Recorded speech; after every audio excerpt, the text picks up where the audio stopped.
Salut à tous, c'est Cyril71, bienvenue dans cette nouvelle vidéo. Nous sommes le mercredi 18 décembre 2019.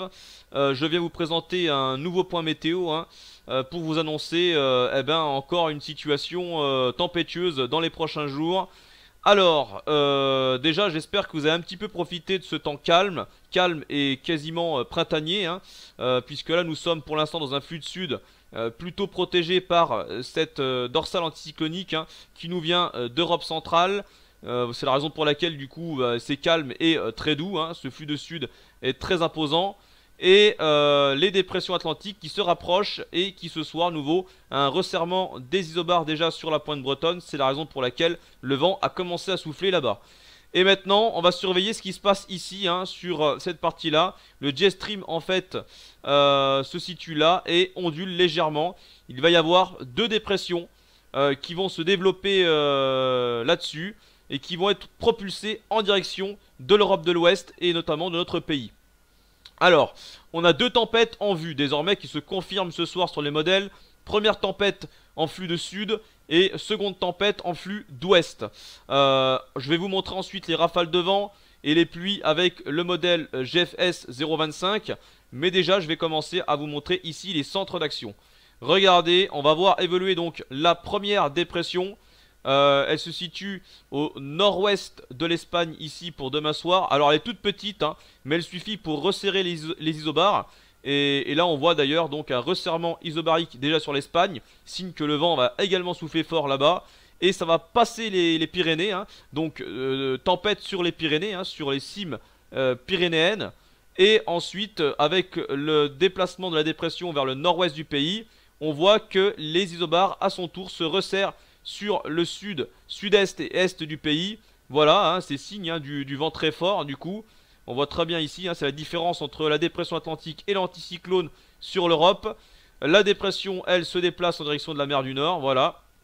Et puis, seconde dépression, on la voit, elle est là, elle se creuse très rapidement derrière pour ce week-end. Regardez, en moins de 48 heures, même quasiment 36 heures, elle va traverser l'Atlantique. Regardez. Voilà, elle est très impressionnante. On voit très bien des isobars très resserrés ici. Voilà, ça s'engouffre dans le golfe de Gascogne et ça va venir frapper le sud-ouest et l'ouest du pays de nouveau.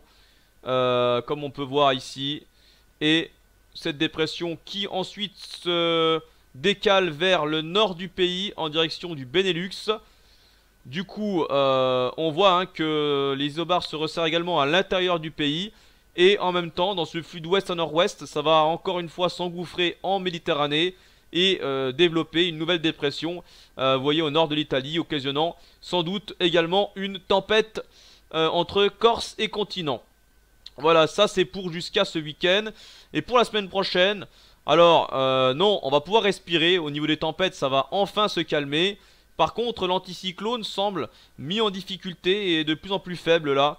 Ce soir, on remarque sur les modèles, il est beaucoup plus faible.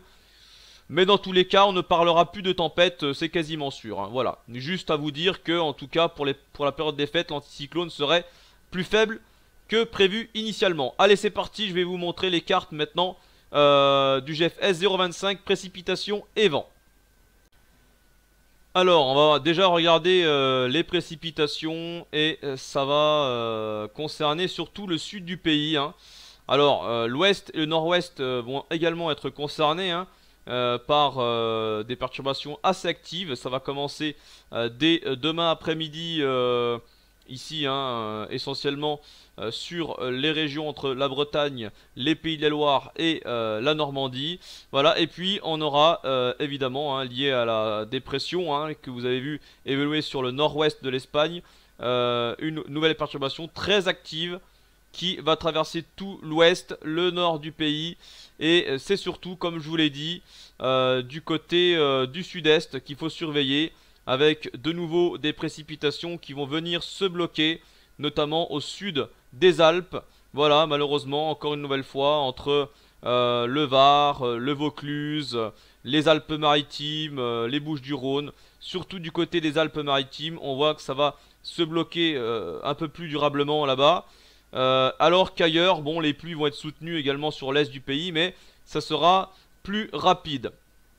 Ça c'est pour donc vendredi. Et puis plus tard dans le week-end, eh ben, évidemment on a la prochaine perturbation qui est liée à la seconde tempête qu'on voit traverser le pays. Puis pour dimanche on aura sans doute un ciel de traîne très actif, avec pas mal de paquets pluvieux ici qu'on peut voir, et également de la neige abondante à relativement haute altitude, peut-être un peu plus bas quand même là pour dimanche, car on serait dans un flux d'ouest à nord-ouest, du coup la limite pluie-neige baisserait. Mais c'est surtout le vent que je vais vous montrer, hein, c'est là-dessus qu'on va se concentrer surtout le plus. Et là ce soir, bah, c'est en train de se confirmer, hein. Deux tempêtes, je vous l'ai dit, hein. Alors, ce soir, oui, le vent se renforce, hein, comme je vous l'ai dit, ici sur la pointe bretonne en direction des îles Britanniques. Mais ça, c'est rien du tout par rapport à ce qui nous attend. On va commencer à voir ce vent de sud qui va déjà se lever demain dans la journée sur une partie du pays, hein, notamment l'ouest, le nord, le nord-ouest, également un petit peu du côté de l'est. Et c'est surtout dans la nuit de jeudi à vendredi. Regardez, renforcement du vent depuis l'Espagne en direction du sud-ouest, en direction des Pays de la Loire. Et surtout, entre le golfe du Lion, le Massif central, la moyenne vallée du Rhône et ben, le Val-de-Saône, hein, jusqu'à ma région. Hein, ici, on voit très bien, ça s'engouffre dans ce vent de sud tempétueux. Rafale entre 90 et 100 km/h sur toutes les zones rouges que vous voyez sur cette carte. Voilà. Alors, je vous montre GFS et non pas les modèles à maille fine. Alors oui, les modèles à maille fine sont forcément plus précis, plus détaillés, notamment par rapport au relief et aux vallées. Sauf que j'ai remarqué, ils sont un petit peu trop dans l'extrême, la plupart surestiment ou bien sous-estiment. Du coup, je préfère vous montrer GFS qui lui est souvent fiable en général, hein, pour ce genre de situation. Du coup, je vous le montre, hein, et on attend donc voilà des rafales entre 90 et 100 km/h sur toutes les zones ici en rouge, je vous l'ai dit. Pour vendredi matin, une bonne partie de la matinée de vendredi d'ailleurs, et puis ça va ensuite se calmer pour se décaler vers le nord-est. Ça va bien souffler, bah oui, en Méditerranée également, hein, voilà. Et puis pour la seconde tempête, alors là, regardez, c'est vraiment impressionnant ce soir ce que nous montre GFS. On a du 130 à 140 km/h dans le golfe de Gascogne ici, hein. Voilà, et ça vient s'abattre entre le nord de l'Aquitaine et les Charentes. Et c'est là qu'on va falloir vraiment surveiller la situation, car on ne sait pas trop comment ça va se passer à ce moment-là. Alors, a priori, la tempête resterait sur les côtes, c'est-à-dire toutes les côtes du sud-ouest et une grande partie de l'arc atlantique, avec des rafales de vent légèrement plus faibles en remontant ici vers la Bretagne, mais on sera quand même entre 100 et 110 km/h ici. Voilà, donc dans tous les cas, ce sera une tempête qui va surtout concerner toutes ces côtes-là. Et à l'intérieur des terres, ça va également s'engouffrer, mais on ne sait pas trop si les valeurs seront tempétueuses à l'intérieur des terres. A priori, oui, pour le sud-ouest, de nouveau, avec des rafales ici à 100 km/h quasiment. Et puis le reste des terres, on ne sait pas trop. Là, pour l'instant, ça serait autour des 80 km/h, hein, pour l'intérieur des terres d'une grande partie du pays, hein, voilà. Notamment cette zone-là de la moitié nord, 80 km/h. Et bon bah oui, la tempête en Méditerranée, comme je vous l'ai dit, puisque ça s'engouffre. Ici en flux de nord-ouest, tempête de nouveau, un petit peu comme on a connu la semaine dernière en fait. Voilà. Donc je vous ai tout dit, il va falloir surveiller la situation de très près pour ces deux tempêtes. Du coup, vous l'aurez compris, on verra demain et on suivra la situation. J'espère que cette vidéo vous aura plu et du coup je vous tiens au courant. Bonne soirée à tous et à très bientôt. Salut!